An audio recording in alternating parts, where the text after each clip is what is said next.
Hey, what's up guys? Welcome back once again. तो Spain की army जो अभी तक के सबसे बुरे और डरावने इवैक्यूएशन मिशन पर थी। ये जगह अफगानिस्तान का एक बीहड़ इलाका है जहाँ चारों तरफ सिर्फ और सिर्फ तालिबानियों का दबदबा है। इसी में इन्होंने अपने चॉपर लैंड किया और जो कोई भी घायल थे उन्हें जल्दी से इलाज देना शुरू कर दिया। ऐसे में एक माँ थी जिसके हाथ में उसका घायल बच्चा था। वो मेडिक टीम के लीडर वलेरा फौरन जाकर उस बच्चे को अपने गोद में ले लेती है और चॉपर में लेकर आ गई ताकि वो उसे अच्छे संसाधनों से ट्रीट कर सके। उसके सामने ही उसकी माँ बैठी थी जिसकी आंखों में आंसू नहीं बल्कि एक उम्मीद थी कि उसका बेटा बच जाएगा, लेकिन वलेरा बचा ना सकी उसे और उसकी आंखों के सामने उसने अपना दम तोड़ दिया। एक पल के लिए जितने भी लोग चॉपर में बैठे थे सभी लोग उस बच्चे को बस देखे जा रहे थे। आखिर उसकी गलती क्या थी? सभी के मन में यही सवाल था, लेकिन किसी के पास जवाब नहीं था। इतने में बाहर तेज हमले होने लगते हैं। उस धमाकों में ये खामोशी ज्यादा सुनाई दे रही थी, लेकिन अब इन्हें यहाँ से निकलना पड़ेगा क्योंकि अगर ये यहाँ रुके तो दुश्मनों का शिकार बन सकते हैं। जब वलेरा बेस पर वापस लौटी तो उसके साथी ने उदास चेहरे को देखकर पूछा कि सब कुछ सही है ना? तो उसने कहा कि सब ठीक है, लेकिन असल में वलेरा अंदर से टूट चुकी थी। उसके जाने के बाद उसने जब अपने हाथों में लगे उस बच्चे के खून को देखा तो पूरी तरह से हिल गई। फौरन जाकर उसने शावर लिया और उस दरमियान वो खूब रोती है। ऐसा लग रहा था कि उसे देखकर आज उसके हाथों में बहुत बड़ा गुनाह हो गया है। उसने खुद को संभाला और अपने अगले मिशन के लिए तैयार कर लिया। उस दौरान उसकी मीटिंग हुई एक नई मेडिक शांजेस से जो अभी एकदम नई थी। उसने ऐसे माहौल पहले कभी अनुभव नहीं किया था, इसीलिए वलेरा उसे अपने साथ रख लेती है ताकि धीरे धीरे इन चीजों को वो सीख सके। कहानी में हमें एक नए खतरे की तरफ लेकर जाती है। स्पेन आर्मी की एक टुकड़ी निकासी नाम की एक जगह की तरफ जा रही है। उसी रास्ते पर हम अमेरिकन आर्मी को भी देखते हैं। दोनों को ऐसी जगह पर है जहां पर हर कदम पर खतरा है। इतना बोलने की देरी थी कि स्पेन मिलिट्री की एक गाड़ी लैंडमाइन पर चढ़ जाती है जिससे कि वहां जोरदार धमाका होता है। जितने भी लोग थे उस गाड़ी में सब मर जाते हैं। सिर्फ 2 ही जिंदा थे। इस चीज को देखकर पूरा काफिला वहीं थम गया। हालांकि उन्हें ऐसा करना नहीं चाहिए था, पर कमांडर का कहना था उन्हें अब नहीं पता कि आगे कहां किस जगह पर लैंडमाइन है। माहौल बहुत ज्यादा तनावपूर्ण हो चुका है। वो फौरन आदेश देता है अपनी स्नाइपर टीम को उन घायलों का ख्याल रखो और खुद एक हेलीपैड बनाने के लिए निकल गया क्योंकि उन्हें अब जल्दी से मेडिक टीम की जरूरत थी जो उन्हें रेस्क्यू कर सके। अभी सोल्जर अपनी जगह पर बंदूक लेकर खड़े हो गए। ये जगह चारों तरफ से ऊंचे ऊंचे पहाड़ों से घिरी हुई है। ऐसे में दुश्मनों कहीं से भी गोली चला सकते हैं और इन्हें मार सकते हैं। इनके पास कोई और चारा भी तो नहीं है। अब कमांडर ने हेलीपैड बना दिया जिसके बाद वो वहां से अपनी आधी टीम को लेकर निकल गया।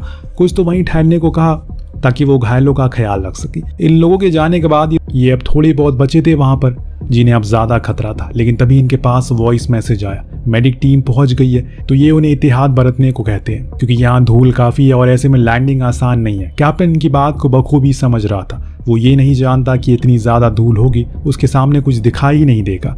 उसने अपने चॉपर को मोड़ा और इनकी तरफ लेकर आने लग गया, लेकिन एक गलती हो गई। उसने सही अनुमान लगाए नहीं जिसके कारण उसके सामने से चीजें दिखना बंद हो जाती है। धूल के कारण ऊपर से चॉपर की विंड सब कुछ उड़ने लग गया था, जिस चक्कर में इनके चॉपर की लैंडिंग गियर उस रेगिस्तान के रेत में धंस गया। पूरा हेलीकॉप्टर वहीं पर पलट गया। ये चीज काफी भयानक थी। जितने भी वहां खड़े थे सब दूर भाग जाते क्योंकि चॉपर के फटने का खतरा बन जाता है, लेकिन ऐसा कुछ हुआ नहीं। मेडिक की टीम को भी कुछ खास चोटें नहीं आई, इसीलिए वो फौरन आकर उन घायलों का इलाज करने लग गए।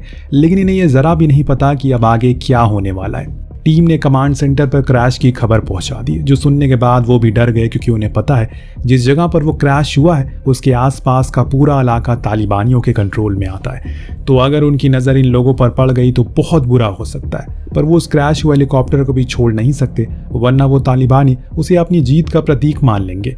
दुनिया के सामने उसे ऐसे दिखाएंगे जैसे उन्होंने ये खुद किया हो। लेफ्टिनेंट कैप्टन को बताता है कि अब ये मिशन रेस्क्यू का नहीं बल्कि सर्वाइवल का हो चुका है क्योंकि तुम लोगों को वहीं रात गुजारनी पड़ेगी और इस हेलीकॉप्टर में 1500 किलो वजन कम करना होगा, तभी जाकर हम उसे रेस्क्यू कर पाएंगे। ऐसा करने में समय लग सकता है और इसीलिए अब तुम लोग के ऊपर सारी चीजें, जितना हो सके पास की चीजों पर नजर रखो और हो सके कोई भी हरकत ना करो, वरना उन्हें पता लग सकता है। कैप्टन समझ चुका है अब उन्हें क्या करना है और इसीलिए उन्हें सबसे पहले तो एक सेफ जगह देकर वहीं कैंप लगा लिया। फिर अपने लोगों को भी इस बारे में बताया। साथ में जो स्नाइपर की टीम थी उन्हें एक खास जगह पर बैठा दिया। हालांकि इनके पास लोग बहुत कम थे, इसीलिए हर कोने पर नजर रख पाना बहुत मुश्किल है, लेकिन जितना हो सके वो उतना तो कर ही सकते हैं। कैप्टन का पैर जख्मी हो गया है तो वलेरा उसकी मरहम पट्टी करती है। दोनों के बीच थोड़ी बातचीत होती है जिससे अब अंदाजा लगा सकते हैं कि आगे चलकर शायद ये दोनों साथ हो सकते हैं।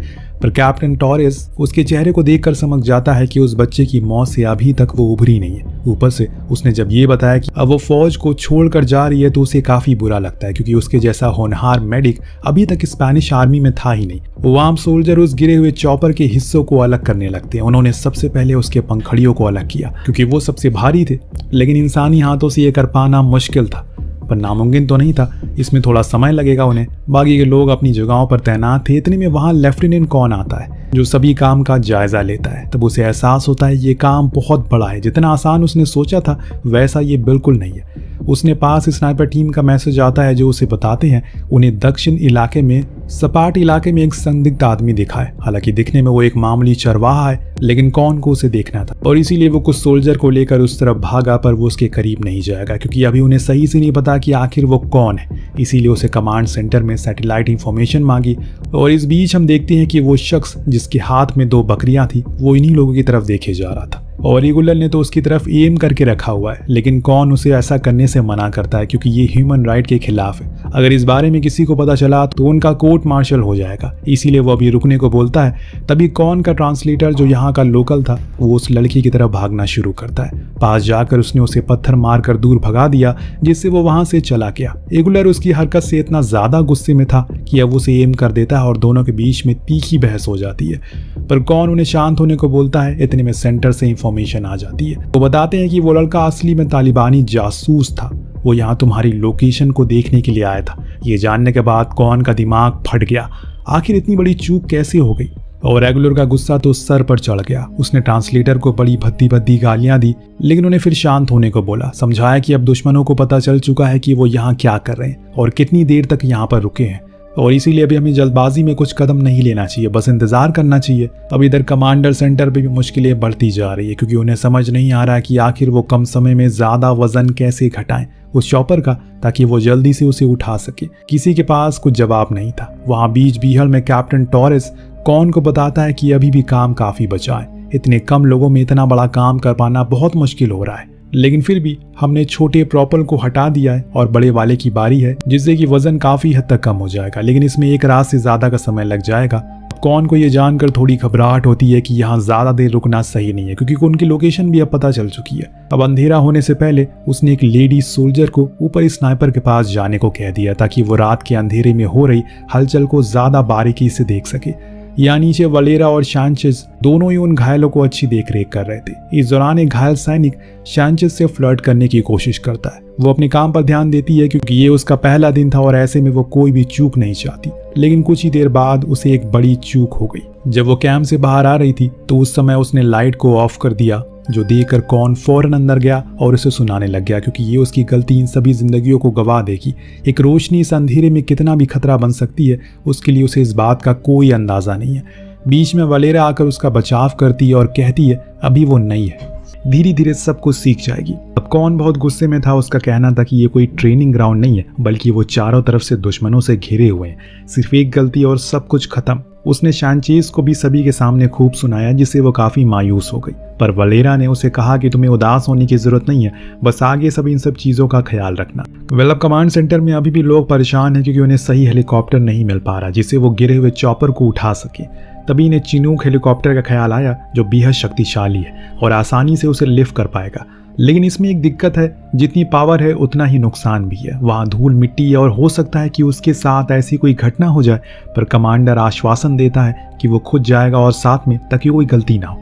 उसने अपने साथ और सोल्जर को भी रख लिया, जिसमें एक लेडी भी थी। कुछ देर बाद एक डरा देने वाला संदेश मिलता है। एक संदिग्ध आदमी जो मोटरसाइकिल से इन्हीं की तरफ बढ़ रहा है, जिसे स्नाइपर देख लेता और उस पर शूट नहीं करता, क्योंकि उसके पास कोई हथियार नहीं था।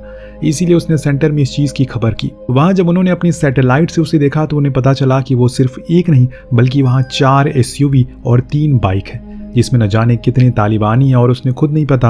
अब इस चीज की जानकारी वो फौरन कौन को देता है और अपने लोगों को टाइट होने का ऑर्डर देता है, क्योंकि अब अंधेरे में उन्हें अपनी किस्मत को आजमाना है। वहीं लेफ्टिनेंट चिनोक को लेकर उड़ चुके हैं और यहाँ तक पहुंचने में उसे थोड़ा वक्त लगेगा। तब तक हो सकता है कि इन पर हमला हो जाए।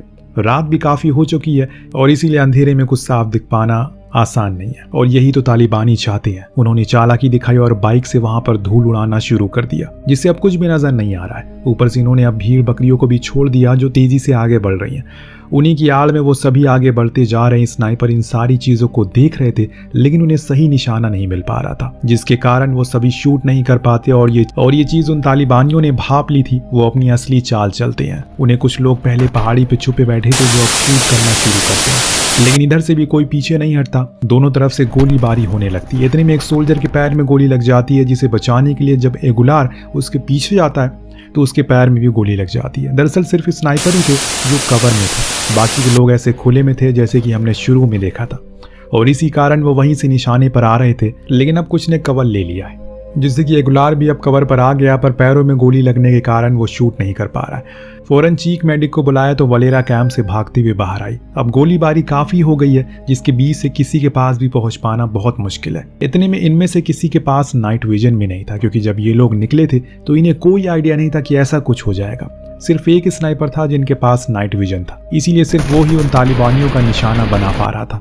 हालांकि वो अपने साथियों को बता रहा था कि उन्हें कहां कहां डायरेक्शन में शूट करना है, जिससे कि वो अपनी गोली बर्बाद ना करे। धीरे धीरे करके वो तालिबानी कम होने लग गए थे। ऊपर से स्नाइपर भी उन्हें अच्छे से धोते हैं, इसीलिए वो सभी पीछे हटने लग गए। जैसे ही गोलीबारी थोड़ी देर के लिए बंद होती है, वलेरा को समय मिल गया वो जल्दी से अपने घायलों की मदद कर सके। और ऊपर से जो स्नाइपर थे उनमें से एक को गोली लग चुकी है, उसे जल्दी से स्ट्रेचर पर नीचे लेकर आया जाता है। एगुलार की टीम जो कि सोल्जर थे वो ज्यादा घायल होते हैं, जो देखकर ट्रांसलेटर जो था वो उसे काफी सुनाता है, तुम्हारे लड़के सही से लड़ तक नहीं पा रहे और तुम खुद को आर्मी कहते हो, लाओ मुझे दे दो बंदूक।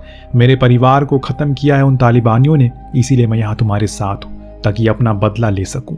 उनकी बातें सुन जितने लोग वहां थे सब के सब चुप हो जाते हैं, क्योंकि किसी के पास कोई जवाब नहीं था। वहां चिनूक अब बेस तक पहुंच जाता है, लेकिन अब वो उड़ान नहीं भरेगा क्योंकि अंधेरा हो चुका है और ऐसे में उड़ पाना सही नहीं है। सुबह उजाले तक इन लोगों को इंतजार करना पड़ेगा। लेकिन यहाँ एक और दिक्कत, असल में इन लोगों ने अमेरिकन आर्मी से मदद मांगी थी कि वो अपने अपाची हेलीकॉप्टर को दे दे, क्योंकि उन्होंने इनकार कर दिया था देने से। इसीलिए अब इन्हें सिर्फ वही इस्तेमाल करना पड़ेगा जो अभी के समय में इनके पास मौजूद है, जो थोड़ा मुश्किल होगा क्योंकि हो सकता है कि इन्हें एयर स्ट्राइक भी करनी पड़े। चिनूक से ऐसा मुमकिन नहीं है। इस बीच कमांड सेंटर में देखा जाता है कि अब पहाड़ी के उस पार काफी सारे तालिबानी इकट्ठा होने लग गए हैं, क्योंकि गोलीबारी की आवाज काफी दूर तक जा चुकी है। जितने भी आसपास छुपे थे वो सभी अब बाहर आ गए और ऐसे में इन लोगों के लिए खतरा बढ़ चुका है, क्योंकि किसी भी समय हमला कर देंगे वो। बिना किसी मदद के ये लोग ज्यादा देर जिंदा नहीं रह पाएंगे, जिस चीज को स्पेनिश आर्मी अच्छे से जानती है। और दूसरी ओर जब उन फंसे हुए सोल्जर को पता चलता है कि अब सिर्फ उनके पास दो ही रास्ते हैं, या तो लड़कर मरे या फिर इंतजार करते करते मरे। सोल्जर ने पहला वाला चुना, एक कवल लेकर बैठ गया और टोरिस जो कि घायल था वो वलेरा को गले लगाते हुए भावुक हो जाता है। उसका कहना था उसने उसे अच्छी सोल्जर आज से पहले कभी नहीं देखी, लेकिन वो उससे भी अच्छी एक औरत है जो अपना फर्ज कभी नहीं भूलती, सबकी जान बचाती है। दोनों काफी भावुक हो गए थे, परंतु उसी समय पहाड़ी के उस ढेरों तालिबानी को देखते हैं जो बंदूक लेकर खड़े थे। इधर से ये लोग भी खड़े थे। एक इशारा होते ही गोली चलना शुरू हो जाती है, जिसके बाद जो कोई हथियार था वो उसे इस्तेमाल करता है। धीरे धीरे उजाला भी होने लगता है, इसीलिए अब सोल्जर जो थे वो अच्छे से एम कर पा रहे थे। इसमें काफी तालिबानी मारे जाते हैं, लेकिन उनकी तादाद काफी ज्यादा थी। ऐसे में इन लोगों को गोलियां खत्म होने लगती है। वहां वो धीरे धीरे करके अब आगे बढ़ना शुरू हो गए। अब कुछ नहीं उनके पास जिससे कि लड़ पाए। सभी अपनी उम्मीद हार बैठे हैं, लेकिन तभी दोस्तों आसमान में अपाची हेलीकॉप्टर दहाड़ते हुए आता है। एक साथ ही कई सारे बॉम्ब नीचे गिराता है, जिससे कि आधे से ज्यादा तालिबानी मारे जाते हैं और जो कोई बच जाते हैं वो पीछे हट जाते हैं। ये मौका देकर दो चिनूक हेलीकॉप्टर उस क्रैश हुए चॉपर को उठाने के लिए नीचे हुक फेंकते हैं, पर वहां धूल काफी ज्यादा थी, इसीलिए पहली बारी में कोशिश नाकामयाब होती है। लेकिन दूसरी बारी वो कामयाब हो जाते हैं। उन्होंने उस हुक को उससे जोड़ दिया था, जिसके बाद कैप्टन लेकर उसे उड़ने लगता है। वहां दूसरी ओर एक दूसरा चिनूक नीचे उतरा और सभी को असला बारूद बांटने लग गया ताकि वो अपनी सुरक्षा कर सकें। जो घायल थे उन्हें उस दूसरे वाले हेलीकॉप्टर में बैठा दिया जाता है। लेकिन तभी कॉन को संदेश मिलता है कि वो दोबारा आ रहे हैं और इस बारी उन्हें खत्म करना होगा। तभी एक परेशानी आ गई। एक मोटरसाइकिल पर बैठा तालिबानी आरपीजी लेकर आगे बढ़ने लग गया और उसका निशाना वो दूसरा लैंड किया हुआ चिनूक था। पर कौन उसे देख लेता है और उसके पीछे वाले को शूट कर दिया, लेकिन आगे वाले को उसकी भिड़त हो गई और वो तालिबानी कौन को मार मार कर बेहोश कर देता है। खुद उस आरपीजी को उठा के शूट करने की तैयारी में लग जाता है, लेकिन तभी वलेरा उसे ऐसा करने से रोक लेती है। उसने अपनी पिस्टल से हमला करके उसे वहीं मौत के घाट उतार दिया। इसके बाद जो दूसरा चिनूक था वो भी उड़ जाता और जमीन पर जो बख्तरबंद गाड़ियां थी उनमें बचे हुए सैनिक बैठे थे और उनके पीछे पीछे जाने लगे। लेकिन अभी कहानी खत्म नहीं हुई है। वो तालिबानी इतनी आसानी से इनका पीछा तो नहीं छोड़ने वाले। वो एक पहाड़ी पर इन्हें रोक लेते हैं। दरअसल इनके सामने एक कार खड़ी थी जो इनका रास्ता रोक रही थी और ऊपर सारे तालिबानी थे जिनके हाथ में आरपीजी थी, जो अगर वो चला देते तो इन सभी की गाड़ियां उड़ जाएंगी और सबके सब मारे जाएंगे।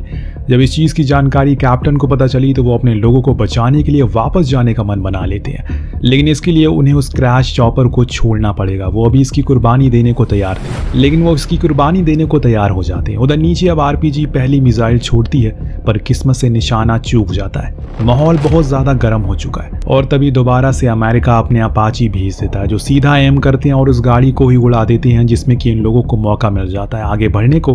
तो ये सभी तेजी से वहां से भाग गए और अपनी जान बचा ली। तो कुछ इस तरह से ये खतरनाक रेस्क्यू ऑपरेशन होता है। कहानी यही खत्म नहीं होती। दरअसल दोस्तों, ये कहानी साल 2002 की है, जब अफगानिस्तान में तालिबानियों की हुकूमत थी। तब अमेरिका ने जंग छेड़ दी और इसमें उनकी मदद के लिए स्पेन भी आ गया और उस दौरान उनके 100 से ज्यादा सोल्जर मारे गए और उनमें से कुछ सोल्जर की कहानी ये थी। वेल, आपको कहानी कैसी लगी हमें कमेंट करके जरूर बताएगा। मिलते हैं अगली वीडियो में। Thank you so much watching. Peace out.